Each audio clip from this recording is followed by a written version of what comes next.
Thank you, and welcome to another episode of Living Legend Lawyers. I'm Greg Markham, the host of today's program, entitled From Waco to Kapolei. And we have three distinguished three-digit lawyers with us today, which I'm very excited and happy to introduce. To my immediate left, Tom Stirling, bar number 961. Next to him, Jeff Hamilton, bar number 928. And next to Jeff is Wayne Luke, bar number 828. Thank you, gentlemen, for joining us this afternoon.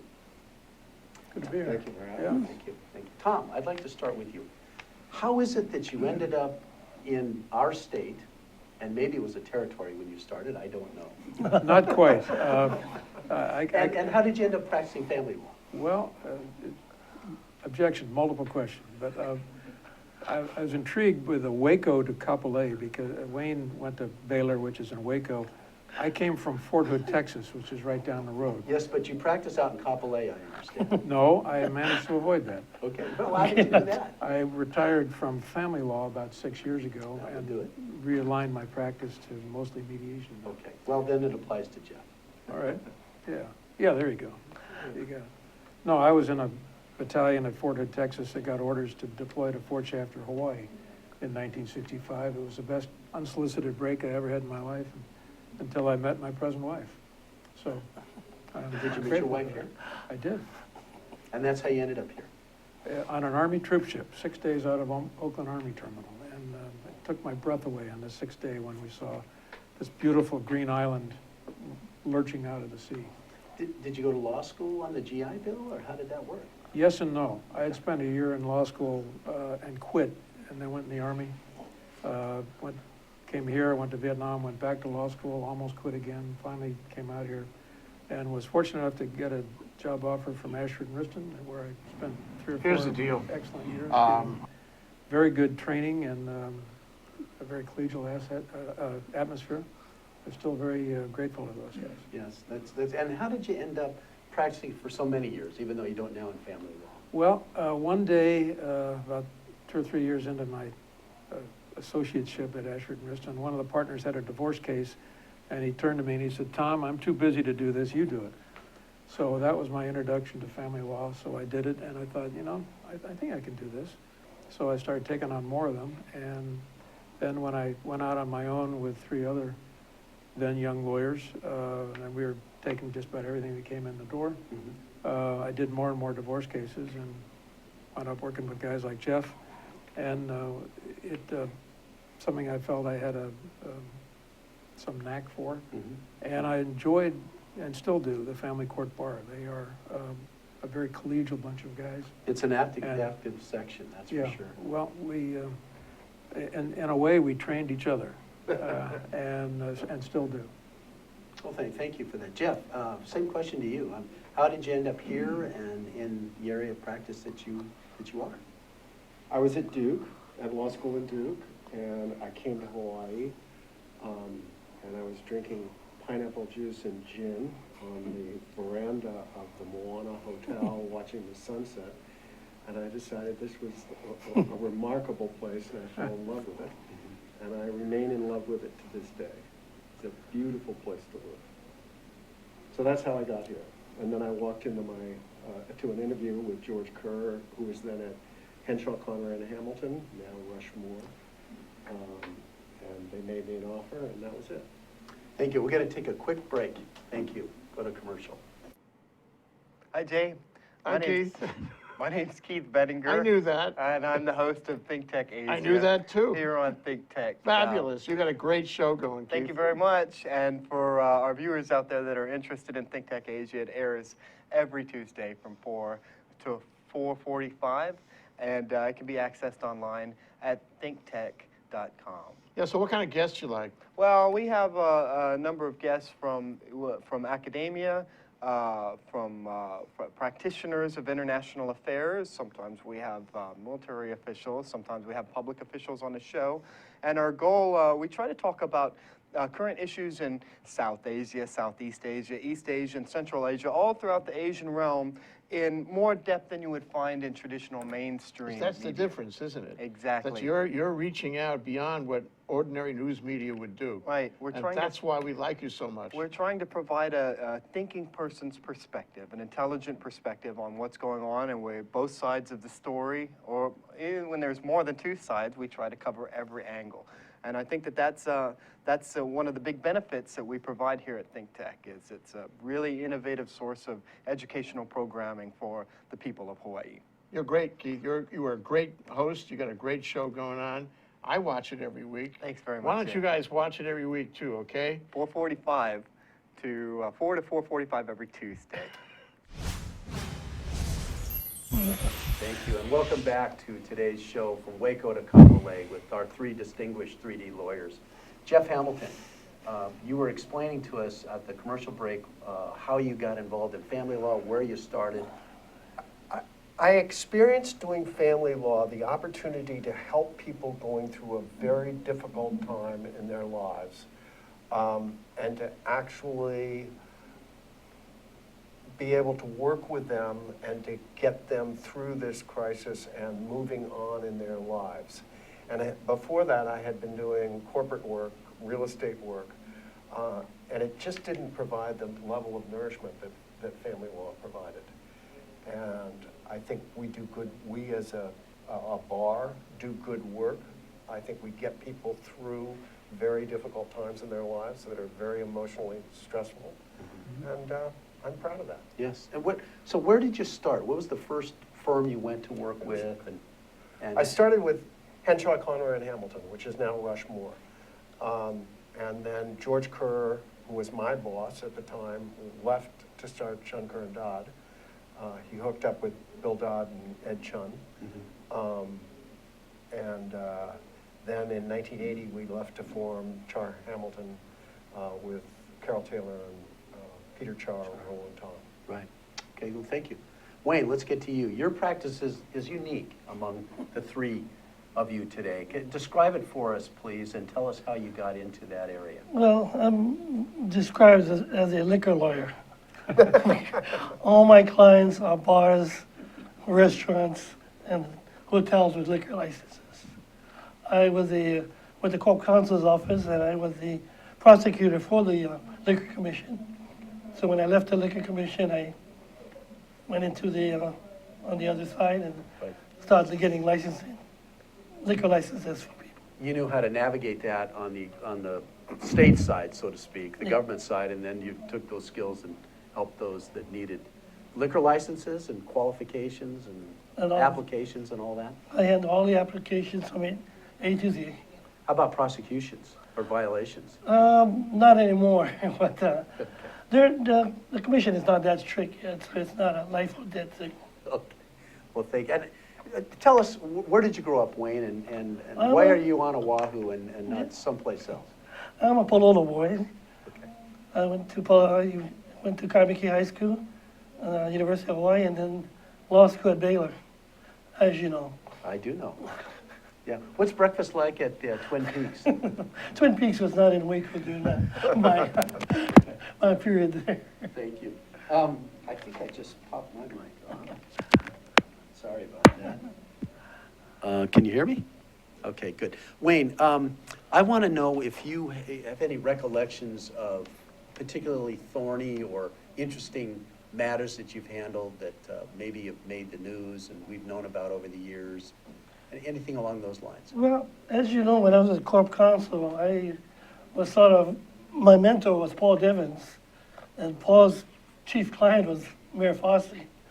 So basically, every morning I had to read the advertiser to find out what I was going to do that day. Like, I was involved in the closing the Kodak Hula Show, and the worst thing of all was closing Queen Surf. Yeah, I'll bet. But just as an aside, I know I'm with two family court lawyers, but when I first started at Corp Counsel, they used to have paternity cases in the old days before DNA, and we had to be the prosecutors to show that that guy there is the father of our plaintiff here. So I had quite a few hours spent in family court in my early days. Wow, okay. And then okay. Do you remember had any experience with any judges that stick out in your mind during those times? Not really. Not really, Not okay, really. all right. Now, did any of the two of you ever play softball in the Flab League together, or with each other, against each other? Oh, yeah. Wayne was my coach for 20-some years. It was a remarkable experience. What's he like as a coach? Volatile, passionate, sometimes informative. It was good fun. It was great fun. What position did you play? I played third base. Third base, okay. How was he at third base, Wayne? That's the only place you could put him where he didn't have to move much. We had him at third and Dennis Leong at shortstop, and any ball that went over the head, no matter how far, they just yelled for the left fielder. Sure, that was somebody else's Become job. good. Yeah, right. Oh, thanks. Jeff, tell me about in your practice as a family attorney, are there any particular experiences that you've had with judges over the years, or particularly strong relationships you've built with other lawyers or clients? I think the experience that I've had that I'm most proud of is that as a result of the family law bar and the family court judges, family law, the practice of family law has improved dramatically. Mm-hmm. When Tom and I and Ed started, it was pretty much of a mess. I don't think the judges wanted to be there. There were very few rules. There was a lot of chaos and confusion. Mm-hmm. There wasn't much predictability to the law. And I think the degree of professionalism, the degree of quality of the way we practice now, and the way we service our clients, and the way the appellate courts have helped us with predictability and certainty in the law is really remarkable. And it's one of the things that I think has been most nurturing, to see that growth and to see that enhancement of our professionalism. Do you remember the year you first went into Yeah, family court? it was chaos. It was horrible. Compared to what it is now, it was horrible. I mean, I remember lawyers at 8:29, before the case was to start, dumping their exhibits in front of you, unmarked, in no order, and you were supposed to start A trial. Yeah. trial. Yeah, was that your experience? And there was too? Yeah. there was trial by ambush. There was none of the kinds of rules and funneling down of what the issues are. So when you get to trial, you know exactly what the issues are, and that's the only issues that are on the table. Yeah. And I think Judge Burns has a lot to do with creating a structure for us that provides predictability.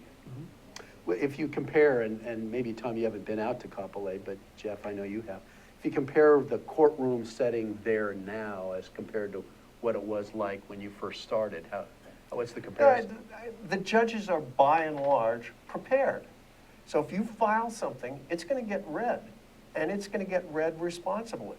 That wasn't the way it was before. And you can count on the judges, not all the time, but 90% of the time, you can count on the judges to have read your stuff and know what they're talking about and what you're talking about. Okay. That's refreshing. Mhm. And I think it's good for the people who go through the family court system to see that, to feel that they've had their day in court. Tom, has your experience been similar, or do you have Yes. anything to add to Yes, well, Jeff's I would comments? say one of the things that has developed in a positive direction since Jeff and I started out is the handling of animosity, which is always present in family court. People don't like each other. And part of our job is to manage that, and Judge Town, former chief judge of the family court, had a lot to do with that. A lot of the judges did. He promulgated the rules of civility. But among the lawyers that I know who practice there, there's a level of mutual respect, and there's a realization that opposing counsel is a unique relationship in that he is or she is both your opponent and your partner at the same time in trying to resolve a case so it doesn't have to go to trial. Because any good lawyer knows that a trial is really the last thing that you want. Your client is not going to be happy for a number of reasons. Most clients have a limited funds available. It's not, if a case goes to trial, it's highly likely that you're not going to get paid for a while because the initial retainer that your client gives you runs out in a hurry. So I would say, develop a whole host of ways of being cooperative with each other, of choosing battles to fight and which to not fight, and to trying to get to a point where both parties can live with it and you can resolve the case. There's a level of sophistication in the psychodynamics of divorce and the protection for children today that was not present when we started. There was no, now there's a lot of focus on, okay, what's best for the kids and how can we reduce the tension so that the kids have an amicable relationship with both parents. That wasn't present back then. Thank you. Wayne, I want to ask you, if you think about today, the work you're doing today, and compare it to the work you did a number of years ago, how have things changed? For the better, for the worse?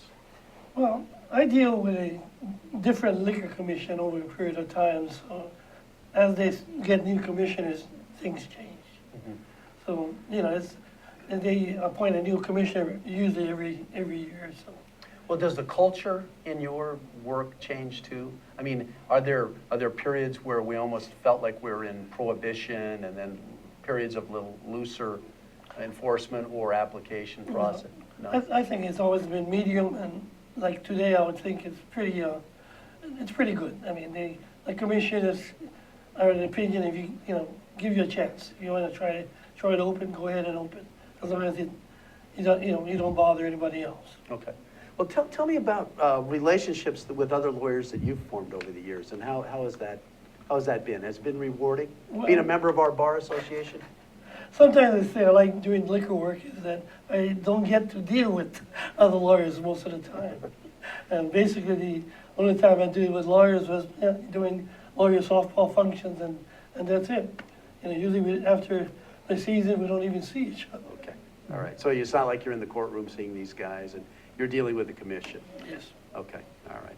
Wayne, do you have any advice for anybody that would like to follow in your footsteps? Because again, it's a unique area among the guests we have today.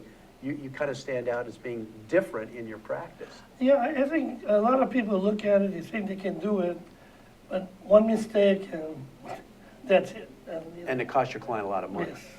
Yes, and a big lease sometimes. And a big lease.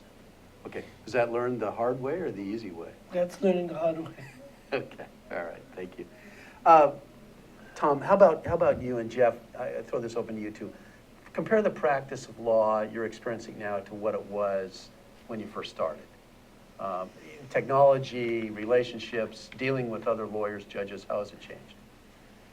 Well, I think it's at a much higher level than it was. It was rather chaotic when we started, as Jeff alluded to. There is now a Hawaii divorce manual, which has been updated every year for over 40 years now. There was a group of us, I think Jeff and I were part of that in 1974, just putting a manual together to say, these are the things we think you should know, this is how you handle this. And it's Bill Dara has been the editor of it forever, or almost, and he does an excellent job of doing that. That's a real passion of his. And it provides a much more solid foundation that family court lawyers can turn to figure out what to do. Okay. And Jeff, if you had some advice to give to a young lawyer, maybe with a 10,000 bar number, which is what they have now, and they want to go into the practice, family law practice, what would you say? I would say you have to have compassion and empathy and sympathy for people who are going through a very, very stressful time in their lives. And you have to be able to enjoy, appreciate, and be thankful that you can help people going through that. I've done corporate work, I've done condominium work, I've done real estate partnerships, and it's not the same. And you just have to have that knack to care about people going through this process. And it helps to have been divorced yourself. Wayne, how about you? Any advice you have for the young lawyers coming up that are, taking the bar in July, this month? There'll be a whole new crop by October. And the only thing I can say is I hope they have somewhere to go. You're talking about the The job lawyers, market. yes. The job market's pretty tight. Is that your perception right now? Yes. Well, how many lawyers are doing what you do? Well, there's about major ones, about 3 or 4. Okay. Yeah. Right, so there could be some room at some point for some young people coming up. We're saving that for my granddaughter Fair enough. Yeah. Is she in law school? next year. Next year, very good, okay, well, that's good. She'll be able to, hopefully, you'll be able to train her and she'll be able to follow in your footsteps. Any closing remarks, any of you gentlemen would like to give us today, words of advice or relate an experience? I'm proud of the contribution that Tom and Ed and I and others have made, and the judges too. Judge Browning in particular has exhibited remarkable leadership. And I'm proud of the practice now. Yeah. I wouldn't have said that before. Yeah, me too. It's been a huge privilege and pleasure to have been a lawyer in this town, in this state, for 45 years. Thank you very much. Because we've come a long ways. Yeah. Yeah, thank you very much. Do you feel the same way, Wayne? Yes. Thanks. Thanks to all 3 of our guests, distinguished 3-digit lawyers. Thank you. Thank you. All right.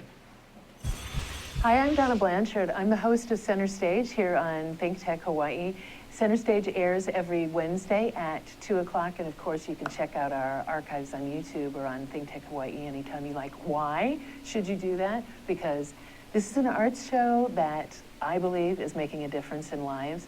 We talk with artists of various ilk. We talk with painters and writers, playwrights, novelists, poets, sculptors, dancers, you name it, directors, actors, of course. And we don't only talk about what people do, but we talk about how they do it. And my favorite part of the conversation, we talk about why they do it. And it's really common on this show to hear people say, wow, I didn't think about it that way. And it's very common to hear people afterwards who have seen the show say the same thing. And I hear all the time that people are inspired by the conversations that we have. So why don't you join us and be inspired too? That's Center Stage on Wednesdays at 2 o'clock. We'll see you Center Stage. Hi, I'm Ethan Allen. I host Likeable Science on ThinkTech Hawaii, and I do this because I care about science literacy in Hawaii. I want to spread the understanding that science is a vital and interesting part of everyone's life. I want to make sure the broadest possible spectrum of people understand the beauty and the value of science and realize that science plays out each and every day of their lives. I want you to understand that science is fun. So we bring onto this show each week guests who are scientists, from astronomers to zoologists, and we talk about what they do and how they do it. But most importantly, we talk about why you should care about their work, why you should see that their work has value and impact on your life. So I hope you'll join us Fridays, 1 p.m. here on ThinkTech Hawaii. You can watch us via live stream. You can watch us recorded on Olelo, and you can see us each week. We hope you'll join us. Aloha, I'm Keli'i Akina, president of the Grassroot Institute and host on Ehana Kako, a weekly program on the ThinkTech Hawaii broadcast network.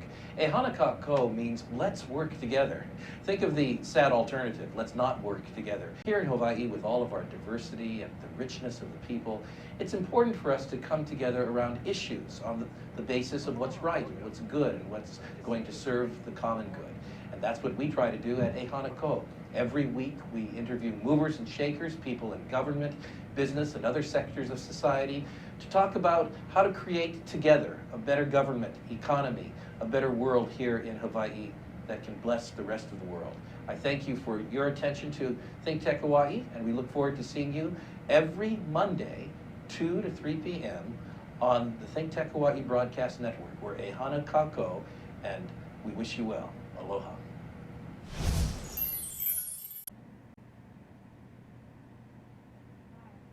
Aloha, my name is Miley Scarpino, and I'm the host of the Empower Hour. If you're interested in health, nutrition, fitness, here on the island of Oahu, want to learn more about places to train at or different trainers available, then watch my show on Fridays at 3. We have a great time, and I hope that you'll come join us. Much aloha. Now go get swole. Aloha, my name is Josh Green. I'm a senator from the Big Island and ER physician. Every other Tuesday, I get to host a show here on the ThinkTech program about healthcare. We call it Healthcare in Hawaii. It's really enjoyable for me to bring other healthcare leaders from around the state to talk about our pressing issues. Hawaii has long been the health state, but we need to keep up the momentum, the inertia, and with your help and with your participation, we can come and share all of the big issues that are pressing day to day. Thanks for joining us every Tuesday, alternating weeks from 2 to 2:45. Thank you. Welcome back to another episode of Living Legend Lawyers. This afternoon we have 3 living legend lawyers. Harvey Henderson to my immediate left, bar number 929. Ed Lebb in the middle, bar number 940. And Ronald Amemiya, bar number 694. I'm Greg Markham, HSBA President 2015. Ronald, I'd like to start with you. We have a photograph that we'd like to put up on the screen, and I'm going to ask you to describe what this is. And how old were you when this picture was taken, and what were you doing standing there with in front of a mic and with a light on? I was 34 years old and had just taken the job as Attorney General of Hawaii. And here's the photo. What kind of lay is that? That looks like something Elvis Presley would have worn. What kind of hair is that? Yeah. I don't remember those days with hair. Carnation Day. Carnation, yeah. I would think so. Okay, so that's at your swearing in as the Attorney General at age 34. That's right. And which governor appointed you? George Ariyoshi. And how did you end up being such a young lawyer and end up with so much responsibility? Well, prior to that, I'm sorry, before I go off the photo, who's the young fellow in the photo? well, that's my son Dwight, who's now 45 years old and an attorney in Houston, Texas. Oh, thank you very much. Thanks. That's a cute picture of Dwight. Okay, I'm sorry, I interrupted you. Yes. In 1972, I was appointed as the Consumer Protector of Hawaii, and that's when the energy crisis arose. So I was on television every night. People were asking me, do we get our gas tomorrow? I mean, they were very concerned because Hawaii got just 65% of the gasoline that we were getting the previous year. So you can imagine, you get 35% less gas. Long lines, a mile long in Hawaii Kai. Did industry have, did they have first dibs, the plantations, that kind of thing? No, not necessary. Okay. We pretty much went right down the line. Okay. And, So, go ahead. So you had that publicity, so you're well-known, you're on TV a lot. Right. And I apparently caught Governor Ariyoshi's eye. Well, no, there's another job. I became the first no-fault automobile commissioner of the state of Hawaii. Okay. Again, I got a lot of publicity. Okay. So- Insurance commissioner. Insurance commissioner, right? Okay. Wow. Yeah. So I was in that job for 5 months before I was appointed by Ariyoshi to become the Attorney You've General. worn a lot of hats in this state.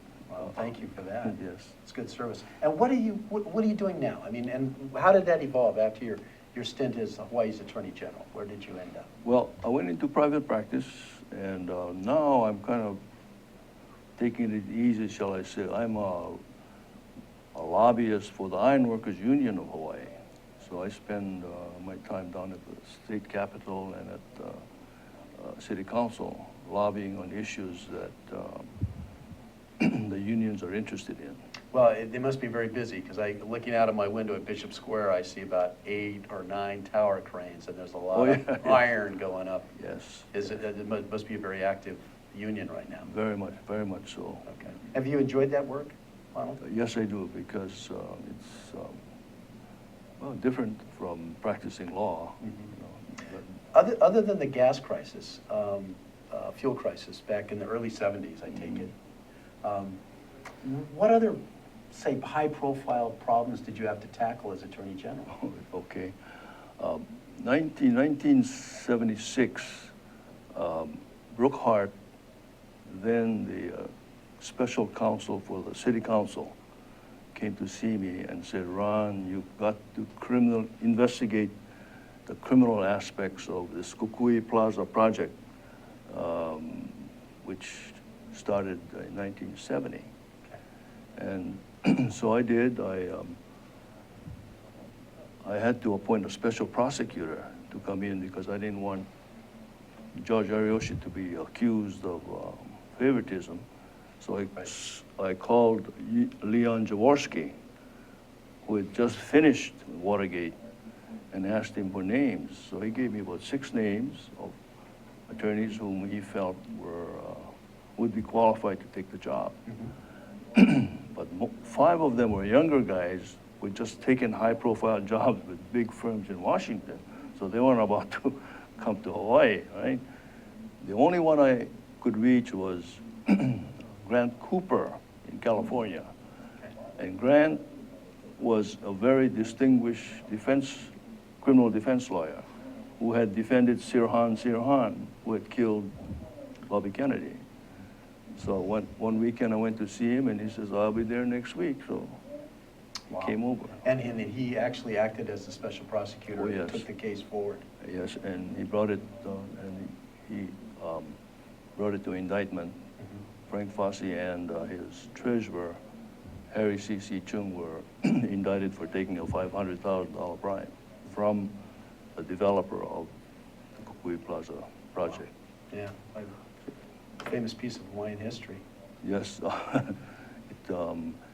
it was the first case that established that the Attorney General could prosecute criminal cases. Before then, Harvey, Ed, the Attorney General never went to court on criminal matters. And this one, Sapienza versus Amemiya. Sapienza was the prosecutor for the city. Okay. So that's an interesting case. Well, this is a good segue to Mr. Henderson, because he's had a long trial career, a famous trial career, many trials, but he's now with the Attorney General's office. That's right. So how did that go, Harvey? How did you go through, run the gauntlet through your practice and end up at the AG's? Well, at the AG is fairly easy. About, what, 3 or 4 years ago, David Louis was appointed AG.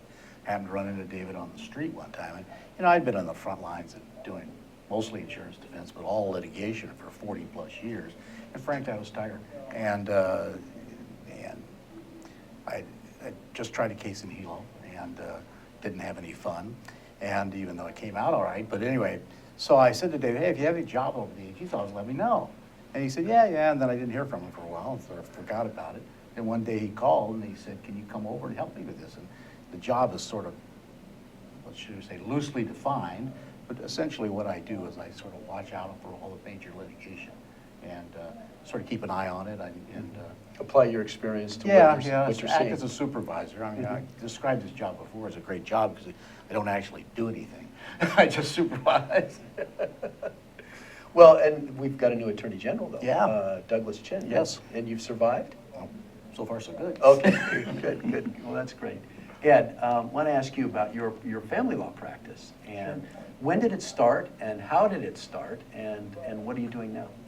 Well, it didn't start as early as Tom Stirling and Geoff Hamilton, who were on the panel before. I think I started in the mid-'80s because we had an associate, actually a law clerk in our office who had a sister who was going through a rather high-profile paternity case, asked me to take over, and the rest continued on for the next 30 years in family court.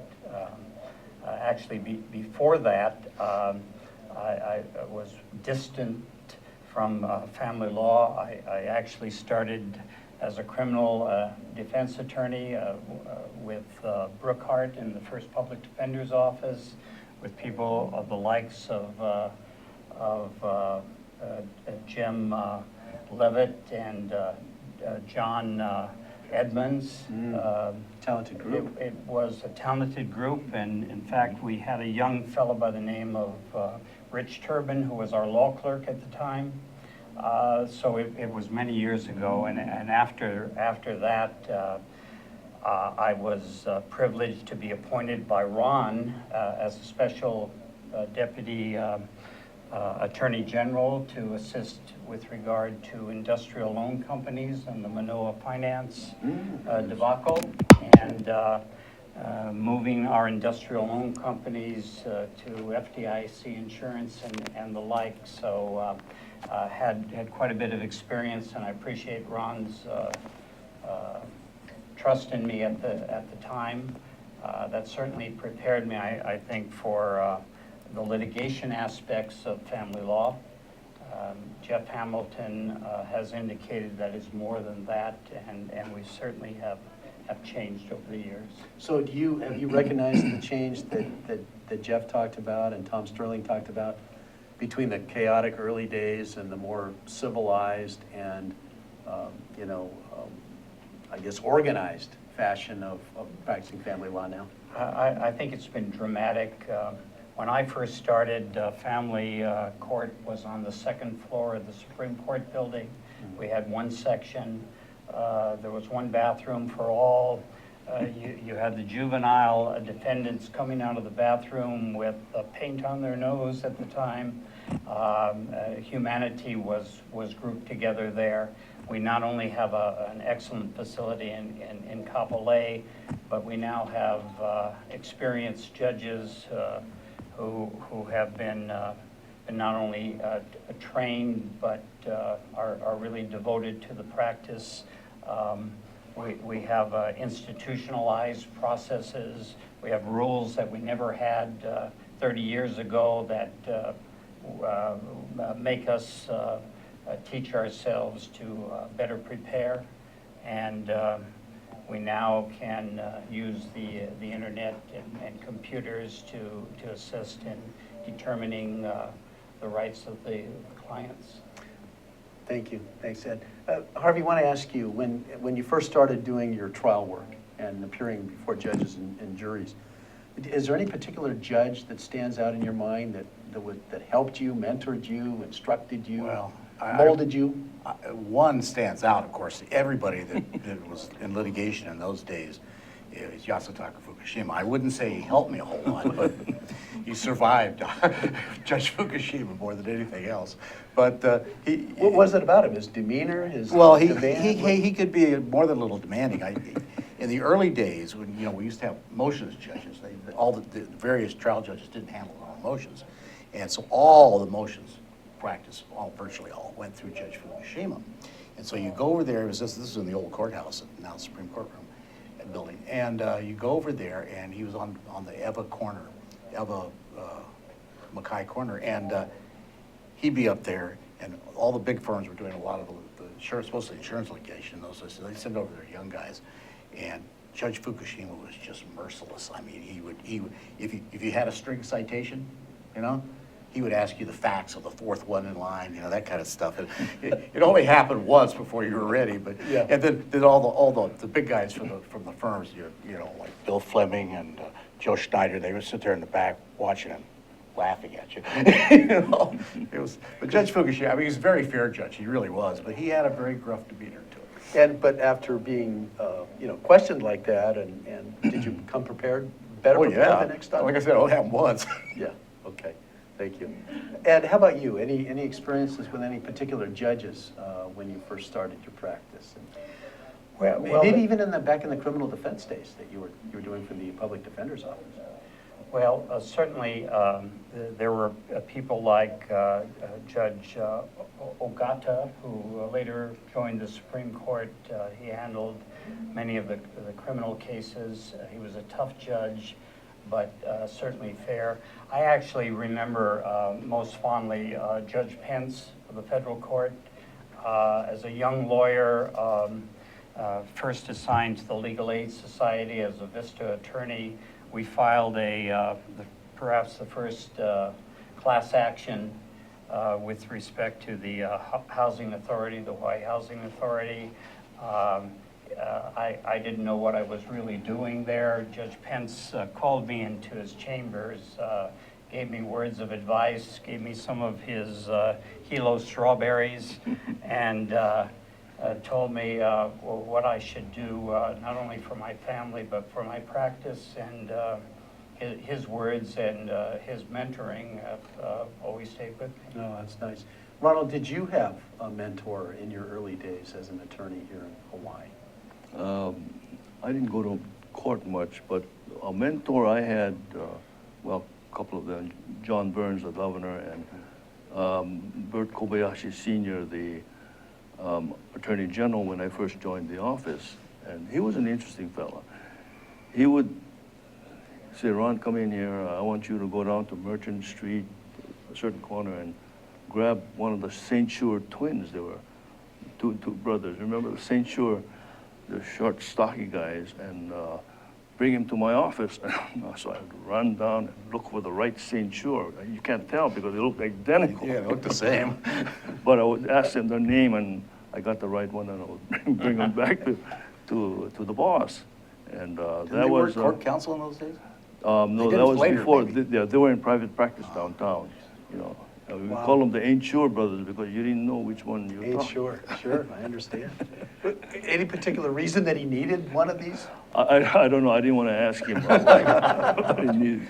Okay. And the other was, he said, he gave me a big check. I didn't even look inside. You know, I said, deliver it to Frank Padgett, you know, again, down here, you know. And so I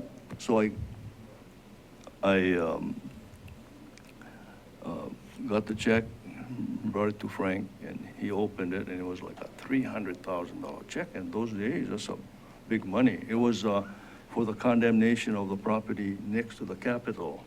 Wow. And he said, and you make sure you have Frank sign a receipt that he got it.